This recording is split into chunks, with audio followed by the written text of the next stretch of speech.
Next story is about Apple CEO Tim Cook.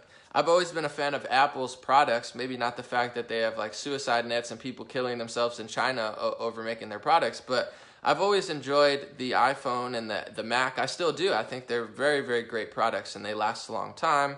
Well, the iMac does and my laptop, but I'm not so sure about the phones. I feel like they're rigging the phones. My phone doesn't work the day I get it. They give me a used phone and say it's new. Anyway, I like Apple. I've never had anything against Tim Cook. To be honest, I've never even heard him speak. I just thought he was like a cool guy.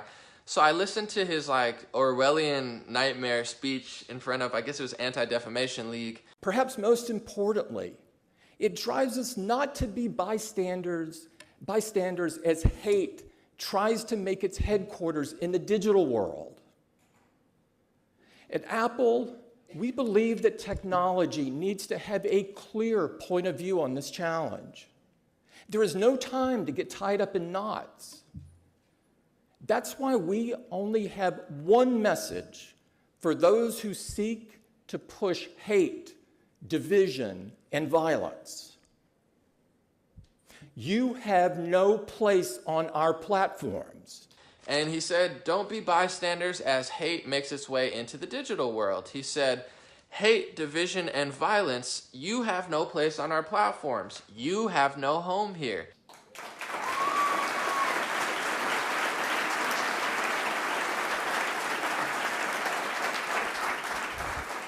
You have no home here. It's just so weird because I'm anti-hate, I'm anti-division, obviously, I'm anti-violence. But what really ticks me off about these tech company liberals is they don't actually care about hate, violence, or division. I'll give you an example. On Twitter, they banned a transgender for having a conversation with another transgender. They banned Owen Benjamin. They banned Gavin McInnes. They've banned a bunch of people. But there's 20 accounts that say, I hate the N-word, N-I-G-G-E-R-S.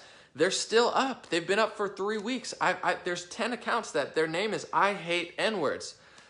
They're literally racist accounts. All it takes would be 10 minutes if I worked at Twitter, put it into the algorithm, and you could delete and contact. They don't care about hate. They don't care if people hate black people. They want to push their political agenda.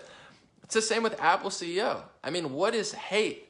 Is hating, like, what does hate mean to him? Because to me, or I'm sorry, to someone who doesn't like the truth would be hate speech. But to me, the most divisive news outlets are the ones pushing identity politics and political correctness, but that's who Apple partners with. So the most divisive and negative news, some of the news stations who have even admitted that they were the reason that we screwed up on the Iraq war. They were the reason that we went into Libya, killed the leader, and left slave trading and organ harvesting in the background.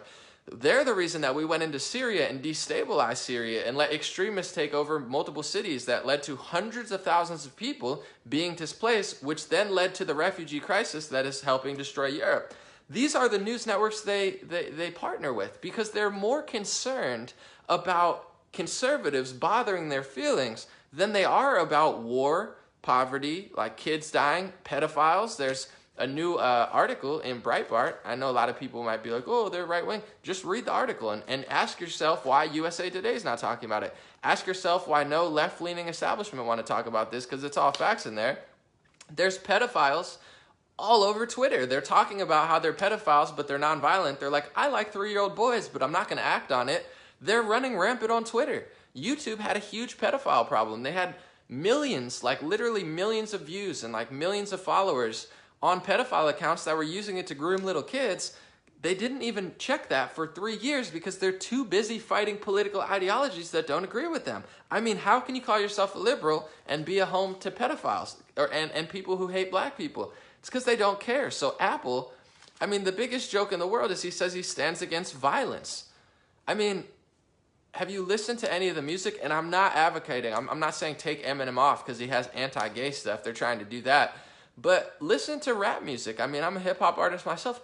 It's all violence. It's literally like talking about how I would pay someone to kill someone for $3,000. You're like, okay. Like, I'm not saying to take that down, but he doesn't care. He said that. I'm going to read a quote. He said, we've prohibited music. This is roughly, we've prohibited music with white supremacy. From the earliest days of iTunes To Apple Music today, we have always prohibited music with a message of white supremacy.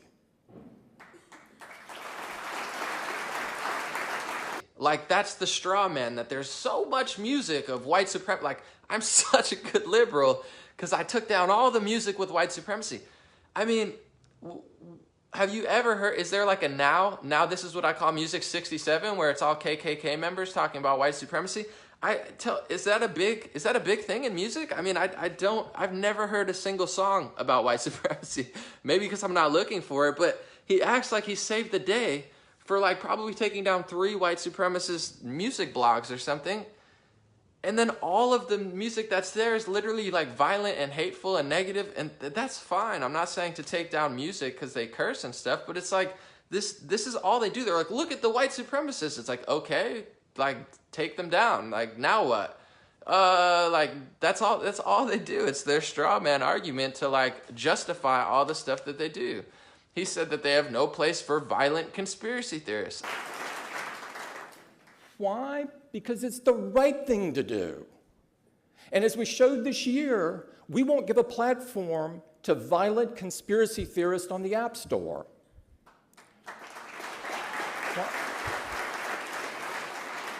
I can't think of a more violent conspiracy theorist than all the mainstream media that they partner with, the wars that they've started, the destruction that they have caused around the world. Their karma is coming, and it's coming extremely fast, and it's already here, and their agenda's losing worldwide. So it really bothered me because, of course, I don't like hate, violence, white supremacy, negativity, but it's like they just hate white people and men. That's really all that they do. They don't care about black supremacy or other supremacy. I'm not saying it's that big of a deal, like, oh my God, there's an artist who talked about that. I'm not saying that, but they just mask their agenda, their liberal agenda, behind standing up against hate and violence, but they don't actually care about it. And before I leave, I want to make a joke. I don't know if this is still legal or this is going to get all my Apple accounts tapped, but I think Tim Cook, I never saw him, he looks like a lesbian Anderson Cooper.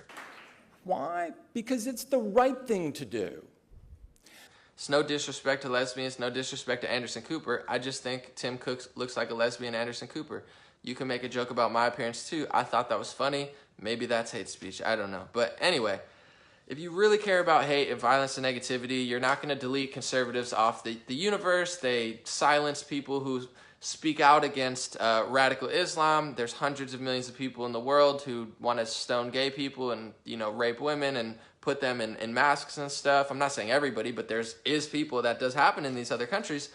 And for some reason, they don't care about it. It's like they're a PR team for those people. We hate Christian men. And you're like, oh, okay, like, who do you like better? They're like, these people who are going to treat us even worse. It's like, bold move, Cotton. We'll see how it plays out. You hate white Christian men because you think they're oppressive, but you're going to import a culture that literally treats women terrible. Go to Iran, go to Saudi Arabia, go to Pakistan, and see if your feminism flies. Or just wait 15 years of a liberal or progressive leader. You'll find out what it's like here, and it's not going to be fun. It's like there's no consistency. Like, yes, okay, white conservative Christian men, yeah, like maybe they're annoying and they could be radical sometimes. Like, what's your solution? Let's bring in all these people and then silence everyone who disagrees. You're like, dude, that's gonna get women absolutely wrecked, but good luck with it. On that note, I want to talk about